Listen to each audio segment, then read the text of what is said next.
Hello, everybody. I hope you guys are all having a great May. Oh my goodness. I can't believe it. We're already into the second week of May. It's flying by. And I'm super excited because I love when summer gets out and my kiddos are all home and we get to spend so much time together. It's one of the perks of being a teacher is I get my summers off with my kids and I feel super, super blessed about that. So I just want to say thank you guys for continuing to support the community and be a part of it. It's really awesome. Like, share, subscribe. Uh, let's just keep growing the community. I say it every week and I'm going to keep saying it. Like, women, we so desperately need other women. We need other women to encourage us, to support us, to love on us when things are hard. And I think this is such a great group of women, and I'm so excited for you guys to be here. So, another really exciting piece of news that I was recorded for a podcast. So, the Confident Body podcast is done by a great friend of mine, and I'm going to be on her podcast here in a couple of weeks. So I'll make sure to let you guys know. But it's super, super exciting for me to be able to share what I love, which is building women up and encouraging them and helping them take ownership of their life, right? Like we get to live these beautiful lives. We get these choices to live these beautiful lives. And I know I spent a lot of years not understanding that and not living up to my identity and my value and my worth and not owning my life. And so it is my heart's passion to share that with you guys. So let's get started. Last week or a couple weeks ago, I saw a picture, uh, just a picture on Facebook, social media, and I've seen it a lot lately. And it's this picture of this brain, and it says the mom brain. And it's got like one side about like, am I doing enough? And am I helping enough? Am I doing all the right things? But all these guilt things like, am I enough? Am I enough? Am I enough? On one side of the brain. And then on the other side of the brain, it had all these pieces in different colors that were like time like do like self-care, family, errands, chauffeur, meals, groceries. I mean, like all these things. And the caption was the mom brain. And I just see people sharing it. And it really was like one of those things that has like 100 bazillion thousand shares because we can all relate to that, right? Like we can all relate to feeling all of those pieces. But it was interesting to me that it was about the fact that we all feel them, but in all the shares that I saw on Facebook, there was nothing about like, how could we not feel that way? How could we take our mom brains that are want to live their like own life of like self guilt, self shame, not enough, not doing enough, and then also like, but I need to do all these things. And we've been talking about like pushing back on things that society says is normal for moms and normal for women, and pushing back and saying just because society and culture says this is normal and this is how it should be doesn't make it right. It doesn't make it mean that it's the only way for us to live, right? Like there's better choices for us to be able to make. And what I thought about every time I see this brain circulating is overwhelm. We live in this world of overwhelm. I think, especially as women and as mamas, we are overwhelmed. And I got to thinking about because this morning in the month of May is chaotic, it's busy, right? Like life is always busy, but May is like a little bit of that extra, like 1-2 punch, right? You have graduation, into the school year parties. You're getting ready for your kids to be home for the summer. You're trying to figure out maybe daycare and who's going to help with the kids this summer. You're trying to figure out how many graduation parties you're going to be able to make it to. All these things that are added on to what we already do in our normal lives. And so today I was headed to a meeting. We're getting ready to finish the semester at the college, and I'm headed to this meeting and I'm trying to organize all these pieces because this is getting recorded the Monday night before I'm going to send it out on Tuesday. And I'm like, I almost caught myself telling myself that I felt overwhelmed. And then I'm like, but I know how to combat that. I've learned tactical skills on how to combat feeling overwhelmed. Am I perfect at it? Nope. No. No. But do we have is there skills that I feel like are tips that I can give you guys to help you battle that feeling of overwhelm? Because I think it happens and we're so used to it happening that we wear it like an old t-shirt. It's like wearing our expectations like accessories. Like we just wear them because it's just normal and it's comfortable. But it's not what's best. It's not what's best for us, and it's dang sure not what's best for our families, which is what we want to be better for ourselves and to be better for our families. So today we're going to talk a little bit about some tactical pieces on addressing being overwhelmed. Things that I use in my life and things that I'd like to encourage you guys to try. Try one, try them all, see if any of them work for you. I don't know, but if we don't try new things and we keep doing the same thing, we're gonna keep having the same result. And I don't know about you guys, but there's nothing worse than feeling overwhelmed or feeling stressed and then feeling like you don't have skills to help combat that or to help push against that. And then you have to put on what I call it frosting on your life, where you have to show up with smiles and you have to show up with things that you're not truly feeling because you just lack those skills. So, the first thing that I always revert to and regravitate to, and I should do it on a daily basis, and I don't do it. I notice I do it way more when I am feeling overwhelmed or starting to feel super stressed is I love to do moving meditations. I love them. I can do them when I'm driving. I can do them when I'm walking. I can do them when I'm working out, and I love them. I also love still meditations. That is something I really do cherish and I really do love. But doing moving meditations is so helpful for me when I'm feeling stressed and overwhelmed. So get on YouTube and Google a moving meditation. Meditate while driving, meditate while walking.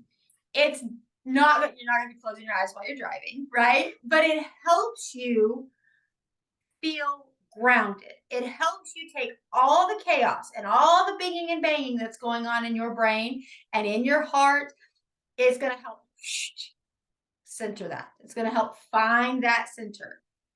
I use it for prayer. I use it for gratitude. I use it for all different types of things, but you can find guided meditations of whatever variety you like that will help you.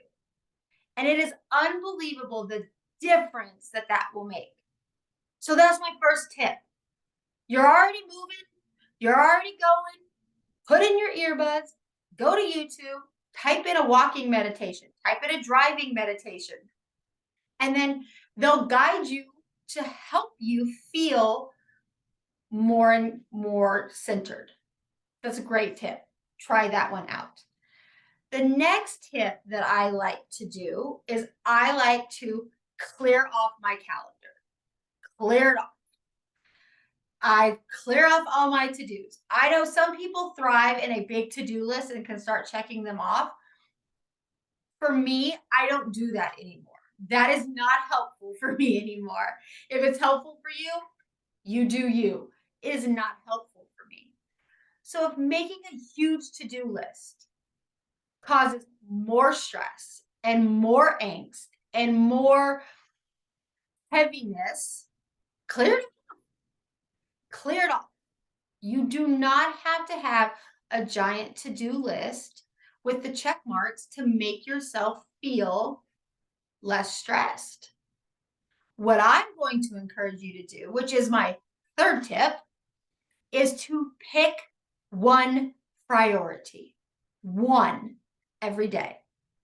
As women, we have this tendency to think that we are like superhumans and we can have multiple priorities. You cannot. Priority is one, the most important thing for that day. Come up with that priority. If there's 5 activities that are happening next weekend and you feel overwhelmed by trying to come up with all of them, pick one. Pick one. What is your priority? It is better to do one and feel less stressed and feel more focused and less overwhelmed than it is to do all of them and be stressed out the whole time. That's not helpful. So if you clear off all the to-dos and you focus on a priority and you focus on that one activity or that one thing you need to accomplish for that day, or that one graduation party you're going to go to that weekend, that one thing, it clears off so much extra stuff. Because we want everything on the calendar because we feel like we are expected to do all these things. But we've talked about other people's expectations of us don't necessarily bring out the best in us. And it's not our job to fulfill everybody else's expectations of us. We are our best selves. And you are the best mama. You are the best wife. You are the best woman you can be when you look at the things that are on the options to do and you pick a priority and you focus on that priority. You enjoy that priority. You enjoy that graduation party. You enjoy the end of that school year priority. Whatever the priority is for the day, you find daycare for your kid for the summer. You make your grocery list for the day. You accomplish that one priority. You feel good. And it takes away so much of that overwhelm because you're not trying to do 100 different things. You're trying to accomplish one thing that will make you feel so much less stressed, less chaotic. We have got to somehow change the conversation for women in that being stressed and being overwhelmed and having the mom brain. Yes, we can all relate to that. Yes, I can relate to that. But we have to change the conversation from that is normal and we want to live in that to I am enough because Christ tells me I'm enough. I am valuable because God tells me I'm valuable. I am worthy because God tells me I am worthy. And then we have to start working on our habits out of love for ourselves. And being overwhelmed and being stressed and allowing ourselves to feel like we have to live up to everybody's expectations is not creating more habits out of love for ourselves or our family. It is simply just letting culture and society continue to put that pressure on us to be everything to everybody. We can't do it. We can't. We're not meant to. It's not our jobs. So, tactical. Find one priority per day. Clear off that to-do list. Find one priority per day that you can focus on and that you can feel good about doing. And enjoy it. Enjoy the one thing that you choose to focus on and make your priority. And I'm telling you, ladies, you should try a moving meditation. They're amazing. They are so easy to implement into your day, and they really will help lower your stress. Because when we have less stress and we have less overwhelm, we make better choices. We make better choices for ourselves. We make better choices for our families. And at the end of the day, that's what we want. We want to enjoy those moments. We do not want the month of May to be a month of stress and frustration and go, go, go, go, go. We want to make this month a month of celebration, a month of being present in those moments, those month of showing our kids what it looks like to enjoy life and not just hustle through it in a blur. You guys, I hope you have a great week. I hope that you work on these tactical pieces, share the community. We need each other. We need each other, not just to say, hey, yeah, that's my brain too, but we need each other to help give tips and tricks on how to live this mom life and this wife life and this woman life to the very best of our ability. I love you guys. I am in your corner and I am on your side. And I will see y'all next week.